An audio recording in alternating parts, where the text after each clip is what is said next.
Good afternoon, everyone, and welcome to this 7th Afternoon Light Live here at the Robert Menzies Institute in the University of Melbourne. And today our special webinar is on the future of Australia's two-party system. Well, given the federal election results in May this year, today's conversation could not be more timely. 1 in 3 Australians who voted gave their vote to an independent or minor party. So there are major questions about the sustainability, the relevance, and even the future of our two-party system. Is it merely in a period of transition, or are we witnessing a fundamental structural shift in how Australians vote and how we are governed? So today, to help me unpack this very important topic is a regular on Afternoon Light Live, Dr. Zachary Gorman, our historian and research manager here. Welcome, Zach. Welcome. And we have Dr. Charles Richardson, who's a political philosopher, independent scholar, and a long-time commentator on Australian and comparative party systems. Welcome, Charles. Thank you very much. Pleased to be here. Great to have you here, Charles. So today our discussion will examine whether our two major parties, the Liberal Party and the Labor Party, can actually reform themselves. Can they build up their primary vote to the levels they've seen in the past? Whether this two-party system model can be revitalised, or what Australia's future might look like if it can't be. Today we also are delighted to launch our occasional paper, The Future of Australia's Two-Party System, Function, Flaws and Fixes, which is co-authored by Robert Menzies Institute fellow Dr. William Stoltz and our own Dr. Zachary Gorman. And this paper drew on insights from our 2024 policy dialogue on the same topic. And this was a dialogue to which Charles was in attendance. This paper offers a very timely diagnosis of the two-party system's decline, some history, of course, and gives a compelling set of reform proposals that we'll no doubt discuss today. Of course, at the heart of our conversation today is the legacy of Robert Menzies. He not only helped forge Australia's two-party system with the founding of the Liberal Party in 1944, but he also had himself a deep belief in great parties, that they were institutions that could unite around enduring principles, articulate long-term vision, and provide the stability necessary for the good governance of the country. Menzies warned against politics dominated by factionalism, short-termism, and the randomness you'd get from lucky dip independence. His vision of a coherent, principled party of government remains a powerful lens through which our current political moment can be evaluated.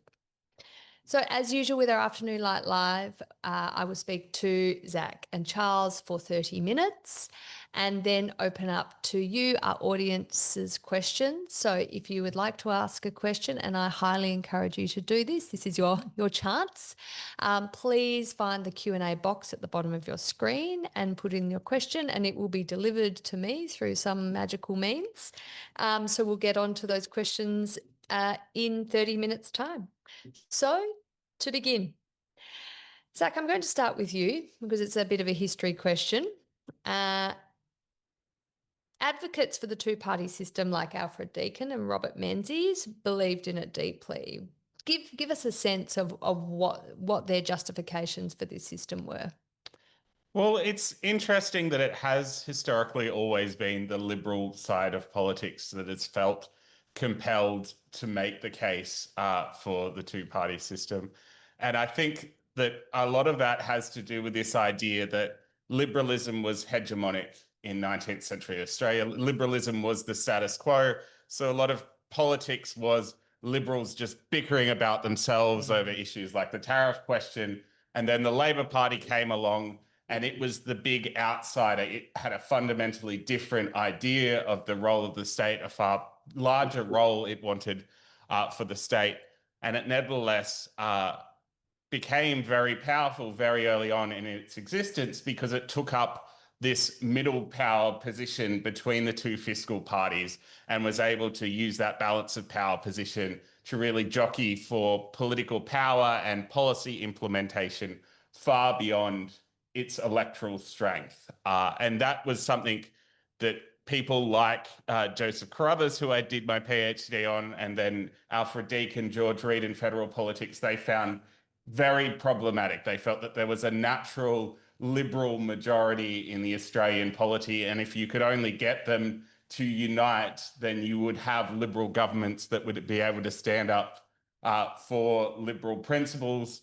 And Menzies was dealing with the same thing in the 1940s when the UAP was starting to fracture. He was actually dealing with, famously, his own minority government after the 1940 election when he was stuck with two independents. So again, he had to deal with this raw bargaining rather than having a clear electoral mandate from the people as to what a government should do. I think it's worth reminding our audience too, Zach, of the situation that Alfred Deakin faced of the 311s. So he sort of identified the two liberal parties that were operating, the Free Traders and the Protectionists, and then the Labor Party, and I think they all had 11 seats, didn't they, at this stage, that it was like trying to play cricket with three sides, and it was impossible. And so in his diagnosis, you needed to get away from this sort of multi-party system, that it was much better to have, if you wanted to prosecute a set of principles, a clear contest between two sides. Yeah, so it's the 1903 election that has this result that's essentially three equal parties. And you actually have to go all the way back to 1903 to get any sort of electoral result similar in terms of how the primary votes are divvied up to what we've just seen in 2025. I mean, even in 1906, the anti-socialists and the Labor Party combined for at least 72% of the vote. The Protectionists actually, ironically, were the minor party by the end of their existence. They were the centre party sort of being eaten away at by both the left and the right, and ultimately decided to side with the anti-socialists and form the Liberal Party. But I think that it's wonderfully British to think of politics as a game of cricket, that you need to have two sides. And it's interesting that the Westminster system itself sort of evolves in a system where you have two sides. You have these sort of Tories and Whigs that are ultimately traceable to the Civil War. They predate sort of party cabinet politics. And there's an argument to be made that cabinet politics and Robert Walpole and that system of having a prime minister sort of emerges in part because the bifurcation is there before the system, the political system is there. Charles, the Westminster system of responsible government, is often argued to sort of imply a necessity of two-party system. I mean, do you agree with that? And if you don't, do you have examples of where multi-party governments have worked? Yeah, look, I think there's no doubt that having parliamentary government produces a tendency towards a two-party system. So exactly as, exactly as Zach just said, you look at 18th century Britain, you've got nothing like modern democracy, nothing like mass parties, but you've still got a constitutional structure where one side's in government, so there has to be an alternative government. There has to be someone sitting on the other side of the chamber to critique the government, to question their policies, and to offer themselves as an alternative. If the king gets sick of one minister, he has to have someone to turn to that he can appoint instead. But we've got to think about, well, what does that entail in terms of actual parties? You can have two sides in Parliament without there being just two parties. Each side can be composed of several different parties. And that's what you see in a lot of European countries that have proportional voting systems. So, for example, in Sweden, there's 8 different parties in Parliament. But when you go to an election, you know that those parties generally line up as either left or right. And so an election is basically a choice between left and right. And there's a couple of parties in the middle that might switch either way, depending on, whether one side is seen to have gone too far to the extreme. But you don't have the position that Menzies was arguing for of large catch-all parties. At the opposite extreme, you've got somewhere like the United States, where there really are just two parties and, you know, yes, there's third parties out there, but nobody takes them seriously at all. The two parties are institutionalized. And as a result, they're much more amorphous. You know, they don't have a particularly clear class basis or particularly clear ideological direction. They're very broad coalitions of different interests, different personalities. I don't know that that's necessarily a superior way of doing things. I mean, the current fortunes of the United States suggest that maybe there's a problem with it. Well, yeah, and we should get on to the USA a bit later, because it's interesting. I think it's a case study of how a political party can be taken over by an outside actor and then redirected in a way that's sort of inimical to its policy and principle traditions.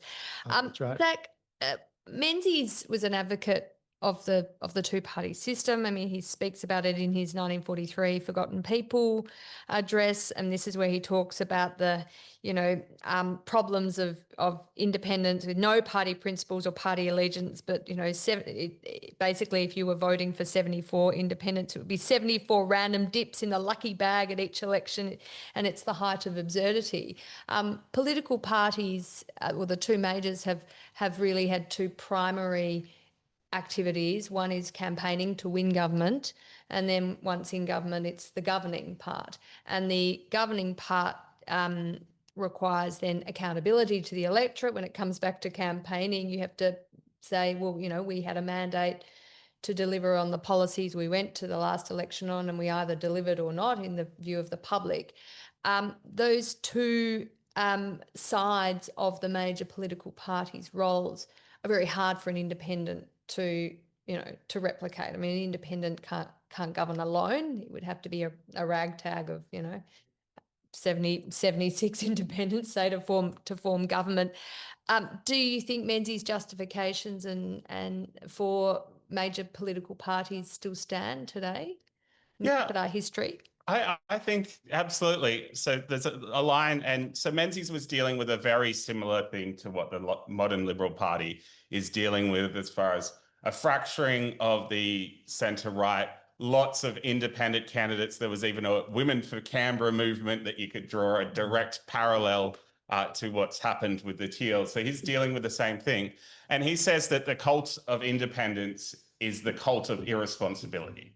So there's an idea that major political parties who have to develop a policy program have to develop a policy program that all fits together. No policy in and of itself is an island. All policies affect other policies. You spend money on one thing, you won't be able to spend money on other things. And what you get with both independents and particularly minor parties is by their nature of not ever really hoping to form government themselves, but B, only ever being able to cut through in the media on sort of one or two pet issues, that they inflate these issues beyond their sort of single importance and lose sight of how they actually interact with all the other policies. And Menzies makes the case that, the ordinary elector has little enough chance affecting the political outcomes that they have to live with in any case. They only get to vote sort of every 3 years, and they might not be in a marginal electorate, or the Senate quotas are so large that you'd have to be so lucky for your vote to really matter. But at least when you have this clear choice of, I'm either voting in this party to form government, I'm either voting out this party to form government, it's at least a tangible choice. Whereas once you've got more than two parties, or the 2.5 parties, if you want to give a bit more credence to the Nationals, then it's ultimately going to be about that jockeying within Parliament itself, that jockeying between negotiations, and some things that don't have clear electoral mandates are ultimately going to get legislated because of that. But the problem is, I mean, that's all very well and good, but we look at the election results from the last 3 elections, actually. I think it's since 2016. So the 19 election, the 22 election, now the 25 election, all have an increased number each election for not the major parties. So the primary vote of the independent or minor parties has gone up and up and up. And has now reached a third. A third. It's sort of a 311s. Is 311s going on, don't we? Except, of course, the seat result does not show that because of our preferential system. Yeah. But Georgina, can I just drop in there? I just wanted to question something that Zach said about the similarity between today and the situation Menzies faced in the 40s. And I think Menzies' argument about the superiority of parties to a whole parliament full of independents, I think that's absolutely right. But the difference, it seems to me, is that in the 40s, the non-Labor side had a structural crisis, but it didn't really have an ideological crisis. It knew what it stood for. They were the non-Labor party. They stood for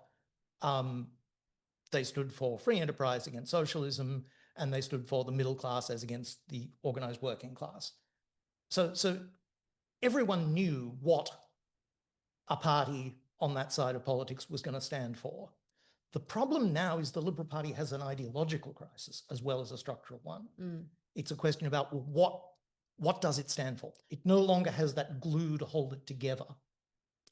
That leads to my question to you. What are the root causes of the decline of the two-party system? So you say ideological crisis on the side of the Liberal Party. Would you say ideological crisis on the side of the Labor Party? Because they're not doing so well either. Yes, I would. I'd say that very much so. The Labor Party is not quite as badly placed because it has the trade union movement as a sort of ballast that to some extent holds it in place.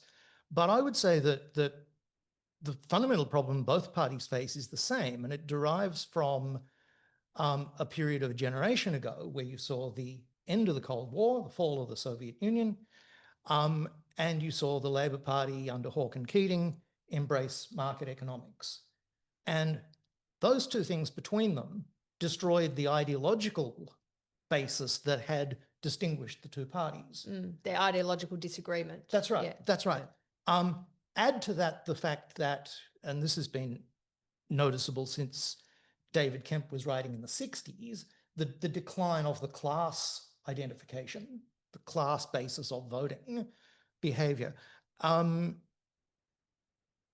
Suddenly you've got no particular reason why these different people are all in the same party. And if you look at today's Liberal Party, you look at, on the one hand, mainstream, moderate, centre-right politicians. On the other hand, Trumpists, to use a convenient shorthand. and you say, well, what common ground is there between them? And in Menzies' day, you always had an answer to that question. Say they were middle class as against working class. They believed in free enterprises against socialism.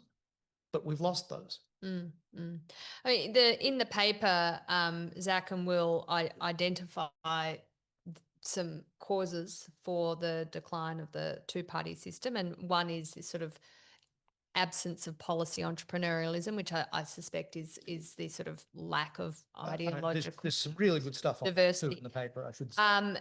There's also that, as you were alluding to, Charles, this sort of disintegration of your traditional constituency. So working class for Labor, union, organised Labor, union movement, aligned people in our community versus the sort of middle class, the people who own their own businesses or, don't work for the state. And then this idea that their campaign techniques are just off. So they're really slow to adapt to new forms of communication that independent candidates just don't have the sort of overarching bureaucracy of a party to impose certain ways of campaigning on them. They just do whatever suits them. Yeah. And then finally that just some campaigning methods just are a bit ick and and they, they're the methods of the major parties, and the public just goes, no thanks. They're a bit ick. Yes, I love that. I love that as a description. The other thing you've got to realise with this, and being, all of us here being liberals in some sense, understand that there's no such thing as the party acting. Only individuals act. So when you say, look, the party is doing things that aren't in its interests, they might still be in the interests of the individuals who are doing them.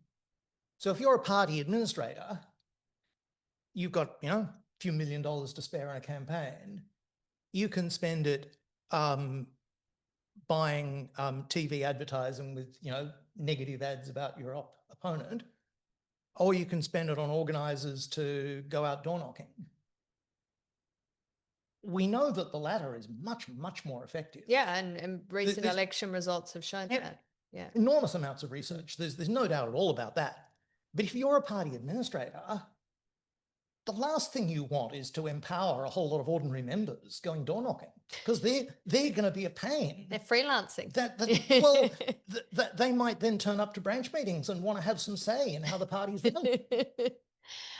Just a reminder to our audience, please put in questions in the Q&A. Your time is coming in 9 minutes, so I am looking forward to lots and lots of questions from you, and I will give you shout outs. So make sure you put your name in there too.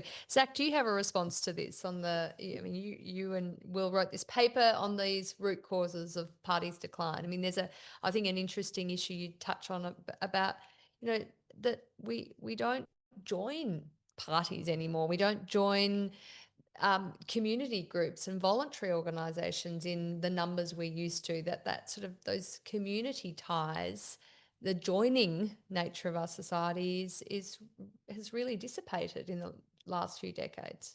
Yeah, well, it's both. So it's both the participation in civil society has really hollowed out, and then the participation in political parties is at the vanguard of that hollowing out. There was a trust and satisfaction in democracy survey I was reading earlier this morning. I think it was from 2023.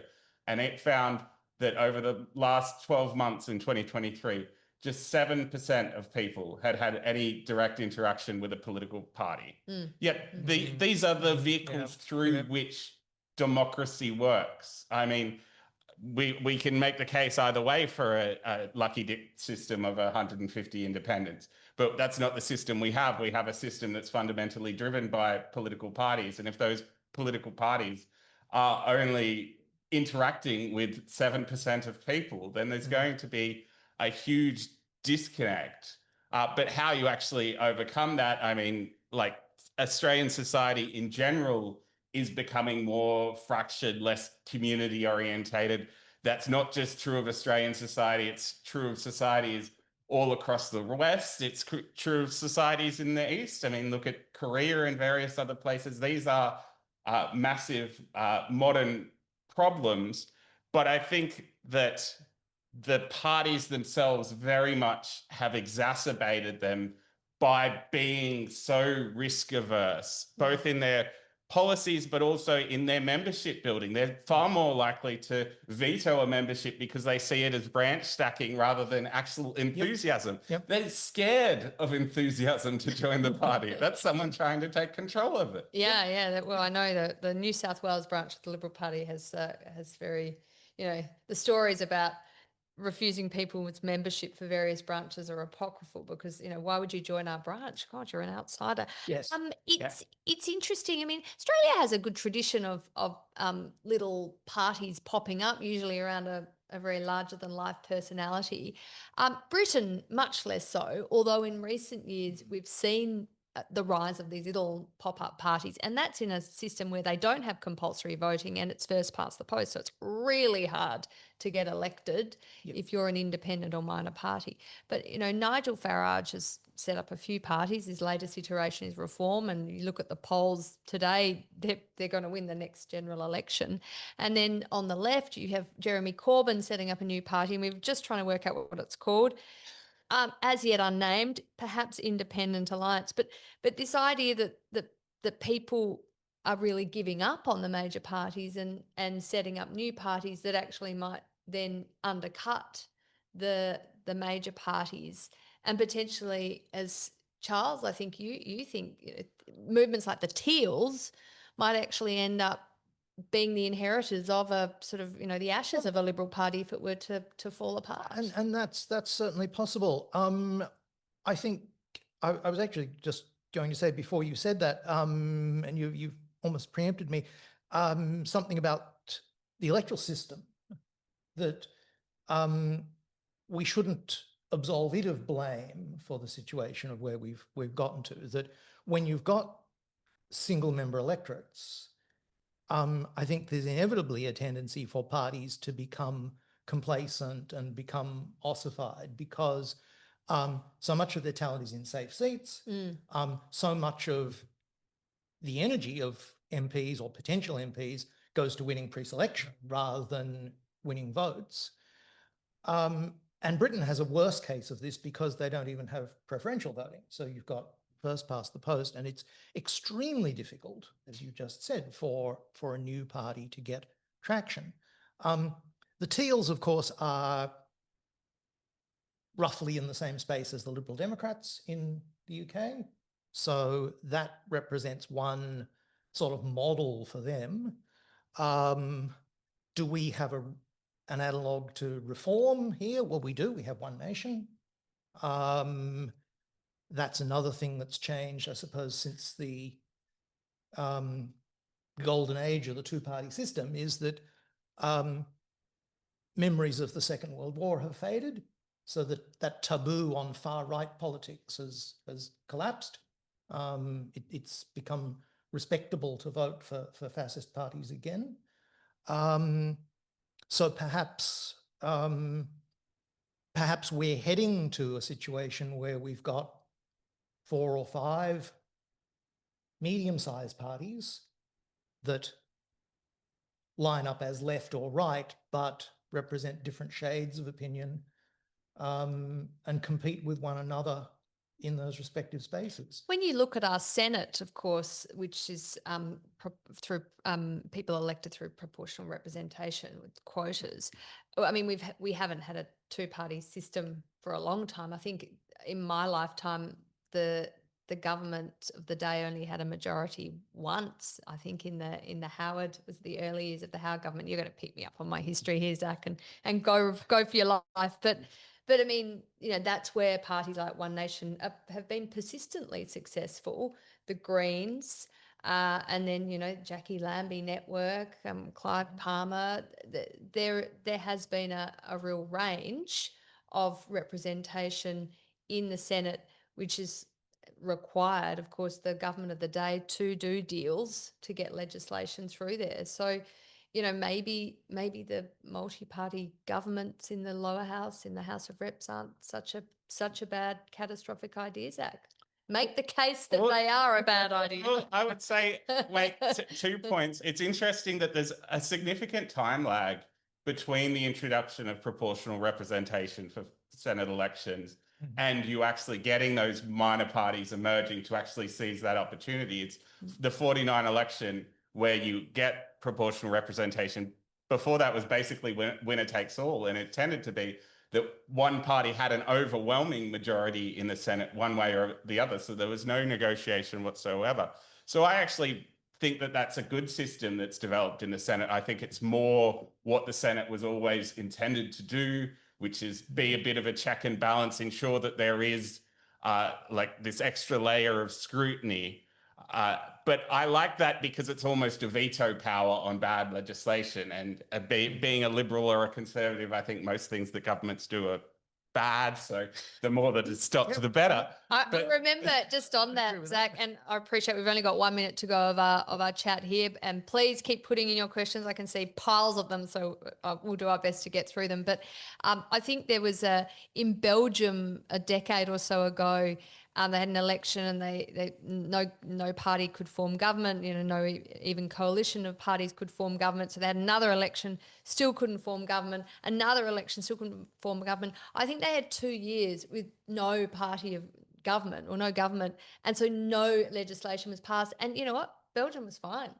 You're completely fine. I wouldn't necessarily go that far, obviously. I do think that in the lower house, you do want clear majorities because that is where governments are going to be formed. That's where you need that ability to have stability and long-range thinking. And in that, Forgotten People broadcast on the party system that Menzies delivered in January 1943, he laid the blame for the fall of France directly on its multi-party system and the way that there was no stability, constant jockeying, constant governments rising and falling. Okay, we are now into our audience Q&A. So as I said, lots of questions coming in. This is obviously a popular and provocative topic, so that is fabulous.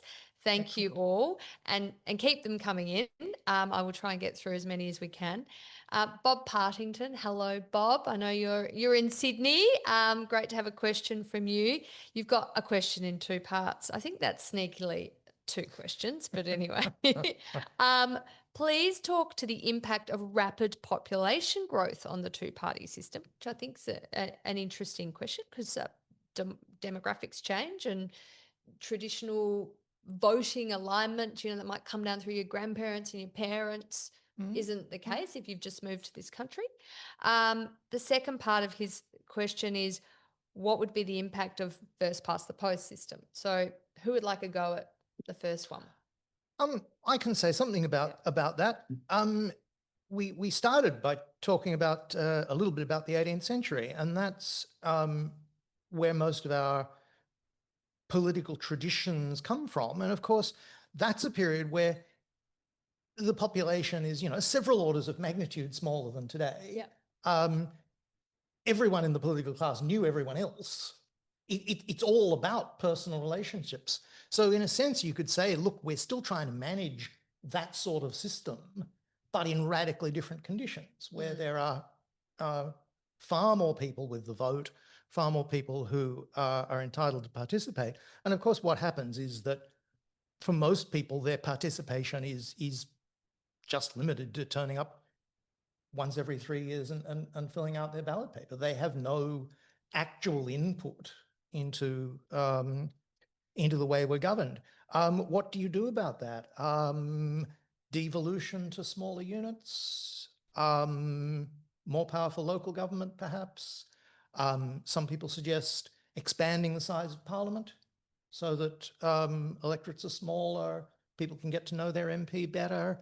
I would suggest, just how about we just try and take some powers away from government and give them back to the private and the voluntary sector where people can have a more direct input. But it's a difficult problem, yeah.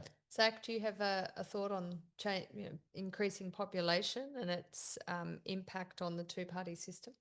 Well, I think it probably does factor into sort of simplifying messages and the fact that you have to have things that are going to be easily understandable to people who don't have that deep grounding in Australia's political traditions. They don't have the same level of sort of brand recognition for the parties. You do have to have messages that are more easily digestible, but I don't find that to be an excuse for sort of what's happened with Australia's political parties.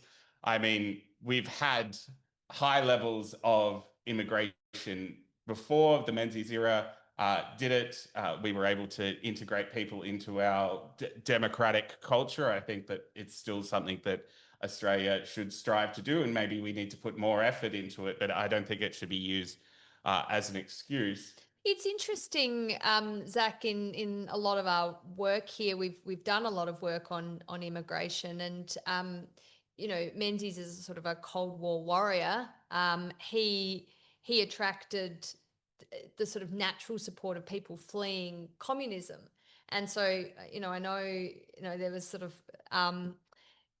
concerns when Gough Whitlam got in about South Vietnamese refugees, and he didn't want them coming to Australia because he was concerned that they were fleeing communism and they would be instinctively anti the Labor Party with its association with that sort of left side of politics. So do you see those kind of, I guess, prejudices or stereotypes around migrant groups still playing out to this day when it comes to their supposed political affiliations?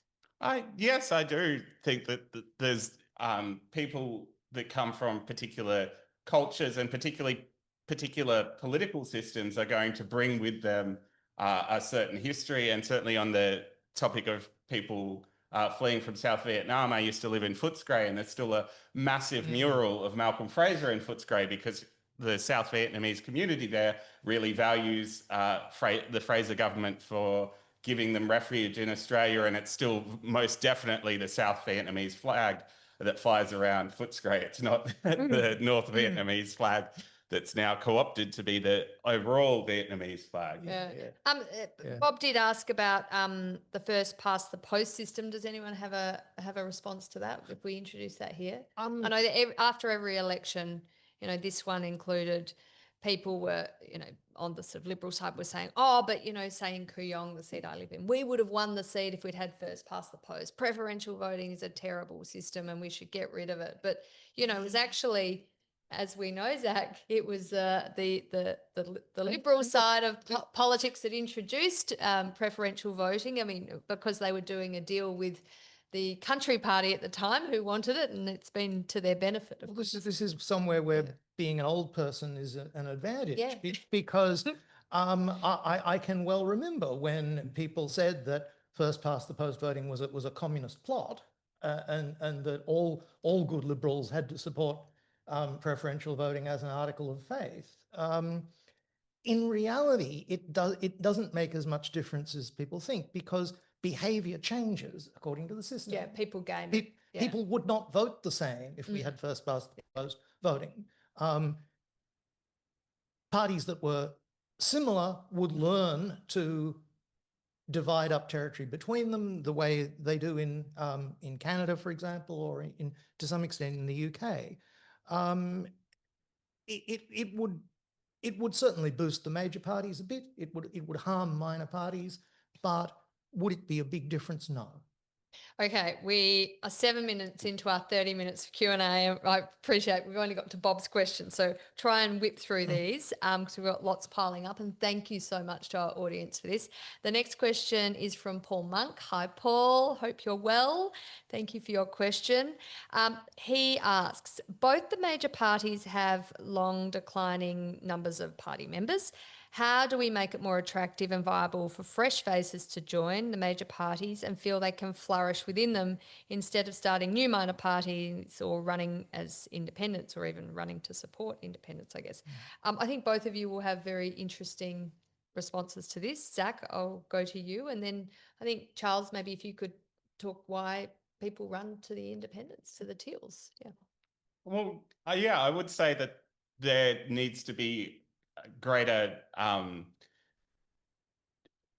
access that you get through membership. That at the moment, pre-selections are very tightly held, that it's a long-standing tradition within the Liberal Party that you wouldn't necessarily be able to overturn as far as it is the parliamentary party that makes policy, but it seems at the moment the parliamentary party is being deliberately obstinate at some of the policy suggestions it's getting from the outer party. So there's nothing to encourage membership. But I would say also getting political parties to be more community driven. And I think part of the problem is that we have too large an electorate.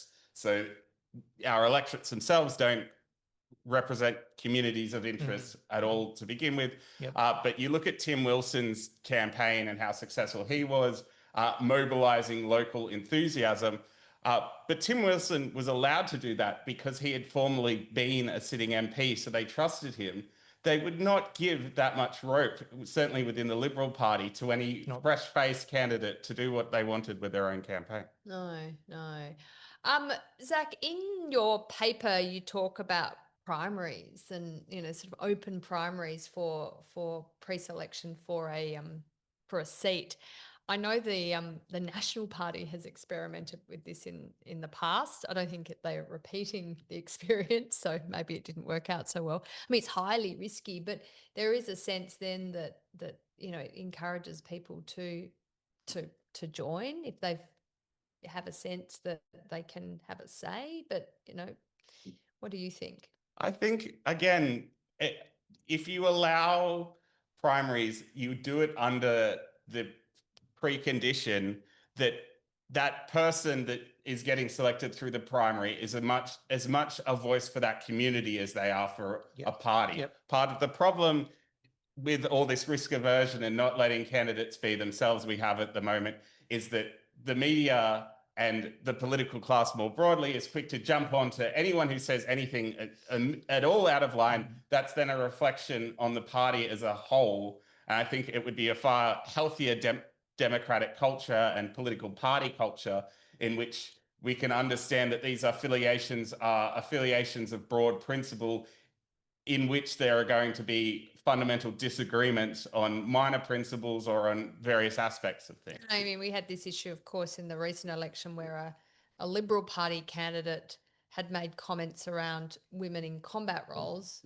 didn't like it. And you know, the leader, Peter Dutton, was, of course, asked about it, and that candidate was quickly dumped, even though, of course, the Shadow Defence Minister had made the same comments on a different occasion. So, you know, swings and roundabouts.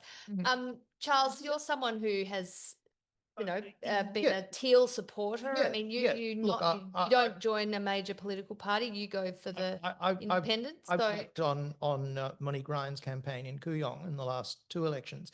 I don't think getting community involvement is actually that difficult. I think we know how to get it.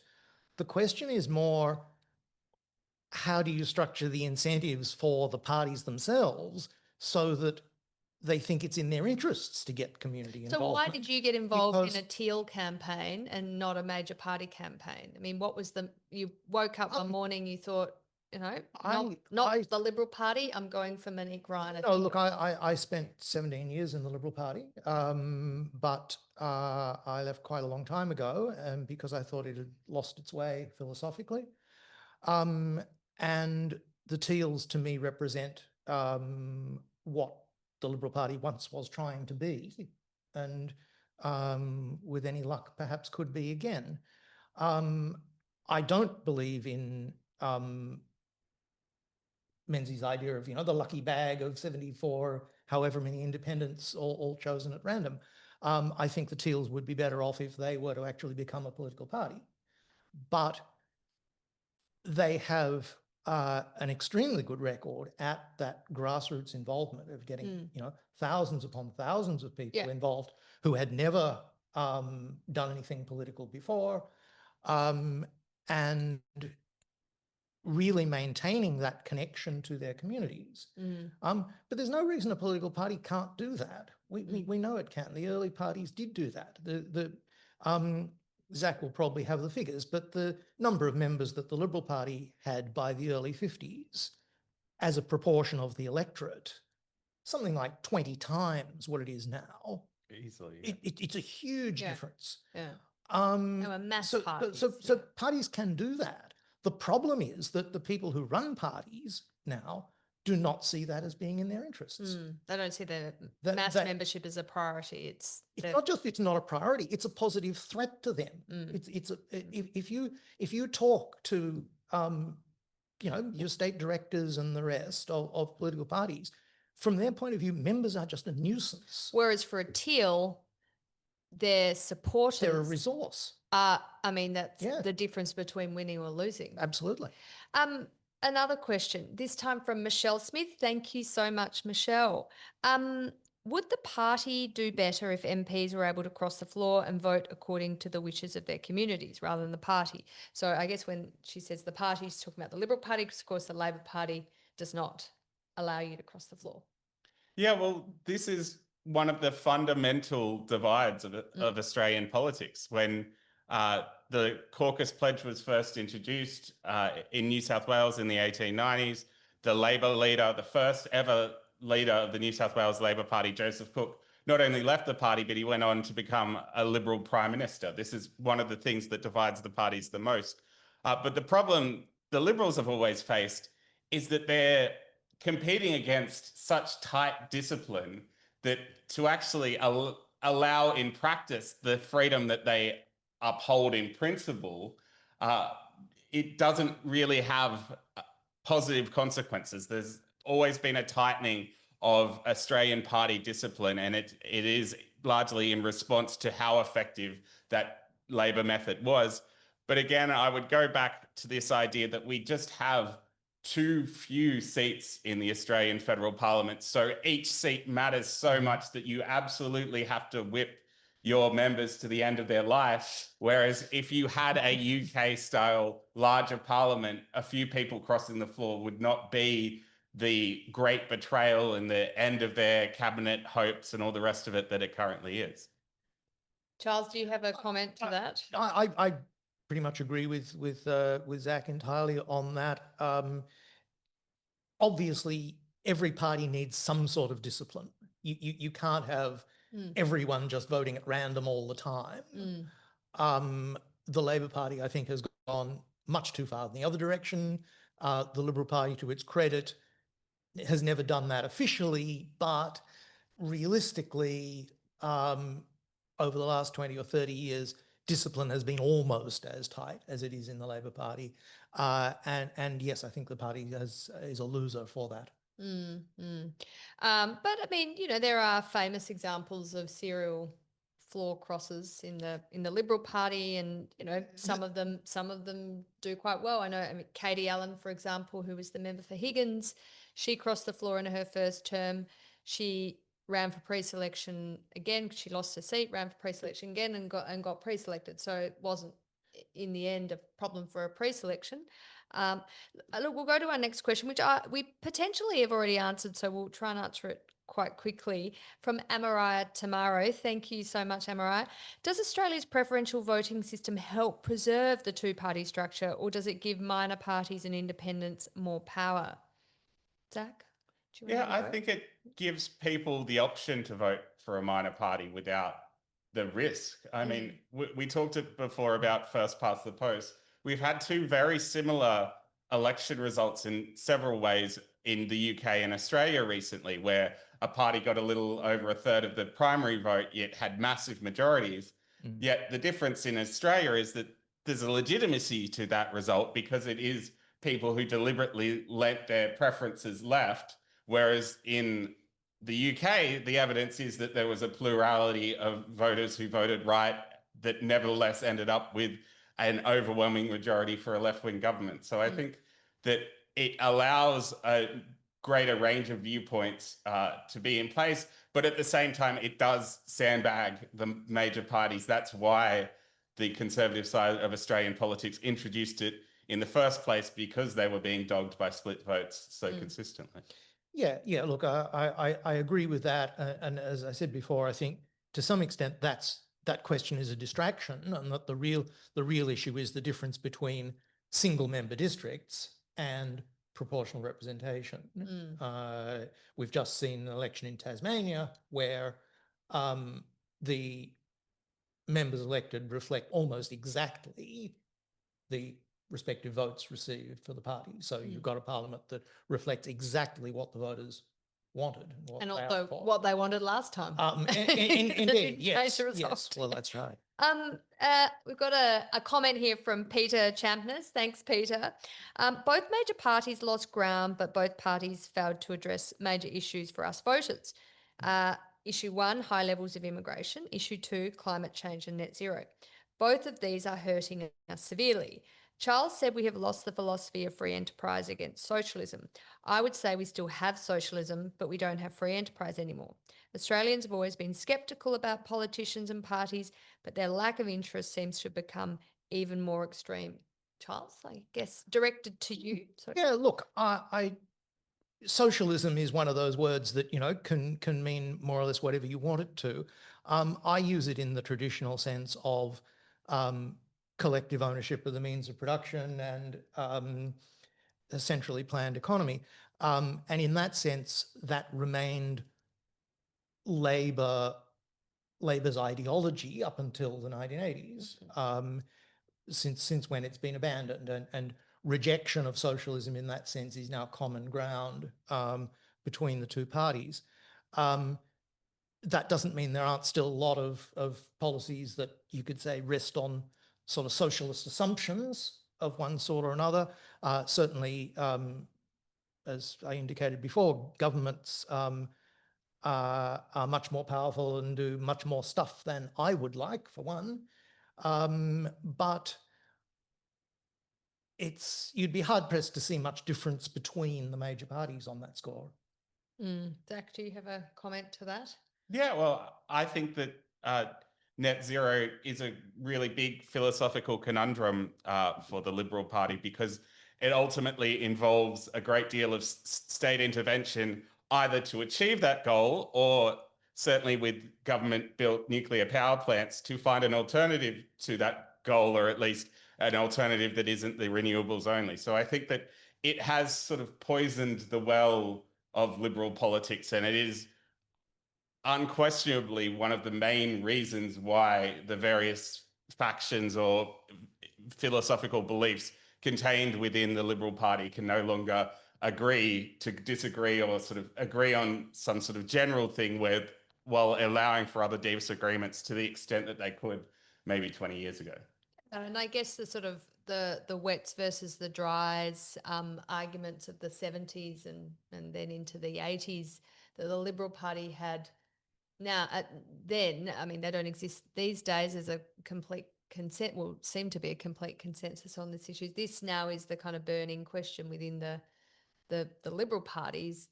Where do you, and National Party with its coalition partner, where do you go with net zero? There's some people who say it should be dumped entirely. They don't think it's going to deliver on the concerns around climate change.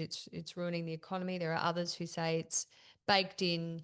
It's just, we're wasting our time here. We're fighting a culture war. Forget about it. Let's move on and, work within the bounds of net zero. And I mean, that may be a question that ultimately can't be resolved, or maybe it will be. I think there is a very deep philosophical question there. I would phrase it as, do you believe in science and modernity or don't you? And there's a certain section of the Liberal Party for whom rejection of modernity has become just fundamental to them, and they won't concede on that question. And I think that's a real problem for the party. I think we could go down a rabbit hole there, but we'll move on to John Cole's question. Michelle Smith, I see you have got another question there, but you've already had one, so I'm going to try and spread the love, but thank you for a second question. John Cole, this is a really interesting question. In 1901, Geoffrey Blaney reminds us that 4 of the 11 largest cities, so in 1901, 4 of the 11 largest cities were inland. Obviously, Geoffrey Blaney has made that point. Today, only Canberra, as an inland centre, remains one of our 11 largest cities. Do you think broader party plurality in the Australian Parliament would have given us a broader development of regional Australia than has occurred under what has been a metro-dominated two-party system? And Zach, perfect question for you as someone from regional Australia. Well, it's certainly not for lack of trying. I would actually say that decentralization, and particularly with having a country and Nationals Party that has been quite powerful because of its position within the coalition, these schemes have been tried. They haven't succeeded, but they've certainly been tried. And we've always been a highly urbanized country. Even in the 19th century, we were a highly urbanized country. What the solution to that is, whether it's new states, whether it's going back to actually weighting electorates toward country districts under the assumption that you need to represent communities. Bit of claymandering, Zach. You need to represent communities as much as you do raw population. And lest we forget that even in the House of Representatives at the moment, the Tasmania has more seats than it's entitled to because of the Nexus Clause. So we're already doing it, not just in the Senate, but in the House of Representatives. And isn't the government proposing that the ACT might get an extra Senate spot? So, Yeah. Yes, that's outrageous. Yeah. Yes, very much so. Paul Monk, you have already asked a question. So if I have time, I'll go back to your question too, but I'm going to go to Gary Humphreys. Thank you, Gary, for your question. There is much to commend Charles's view that ideological drift hollowing out has contributed to the Liberal Party's present woes. But is the answer to this problem the adoption of classically conservative positions, or does the party need a new set of values to reflect the changed nature of Australian society? I think that's an excellent question. I wish I knew the answer. I think it's clearly going to be very difficult, as the last election demonstrated. It's going to be very difficult for a party, any party in Australia, to win a majority based on a hard right platform. The votes are just, whether you agree with that platform or not, the votes are just not out there for it. And I think that's clear. Whether it's possible to build or rebuild, let's say, a mainstream centre-right party that still somehow gets the votes either in preferences or some other way from those hard right voters, but maintains itself as a mainstream liberal force, that's the $64,000 question, and I don't know the answer.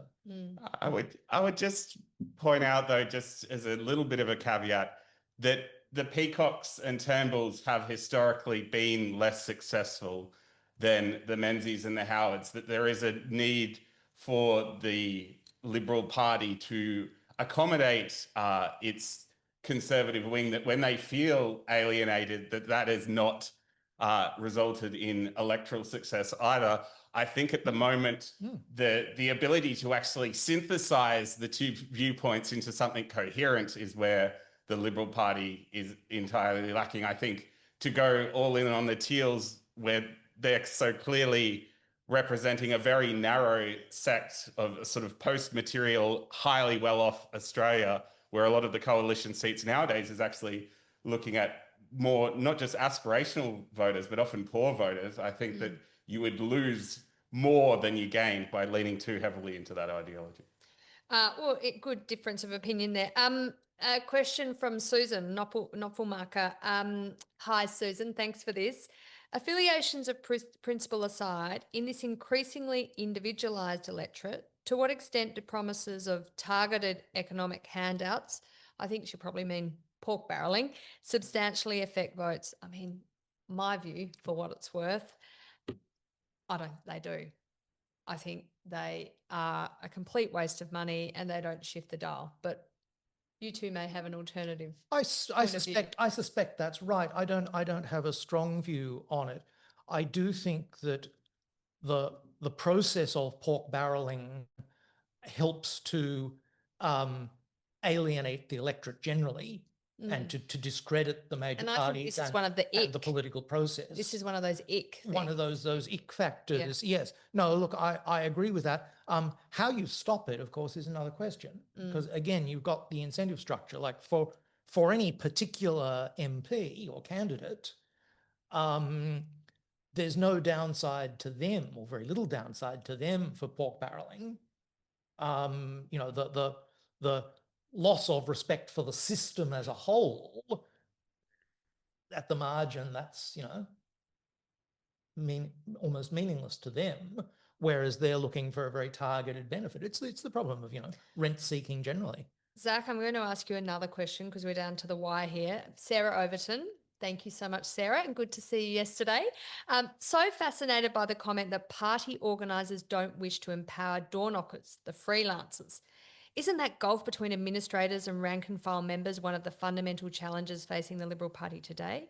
It seems, given the party's foundational beliefs in the sovereignty of the individual and freedom of speech, that Liberal Party leaders would benefit from better empowering candidates, members and volunteers. I'd be interested to hear your thoughts about how the Liberal Party might achieve this whilst maintaining focus, discipline and decorum in campaign operations. Well, I think it is that there is an extent to which party administrators would prefer to be in control of an unsuccessful party than not in control of a successful party. That they have more to lose by being in government but not in power than being out of government. But as I was sort of indicating, I do think that a level of sort of decentralization coupled with not having that culture of cancel culture of the fact that someone said something in one electorate means that this is official Liberal Party policy. We want to encourage that, and we want to encourage door knocking, although I don't think you're going to get too many millennials and Gen Z wanting to door knock. I think it is something that's beyond our sort of social mores these days. It's 4 o'clock. Apologies to John Cole, Josh Woodward, Jam Partington, Gary Steele, and Eric Fellons, whose questions I didn't get to, and Michelle Smith and Paul Monk, your questions that came in after as well. I'm sorry about that. And to all the others, thank you for your participation. It's wonderful to have your live feedback on our discussion. A huge thank you to Charles for joining us today. Thank you for having me. And to Zach, thank you as ever for your insight.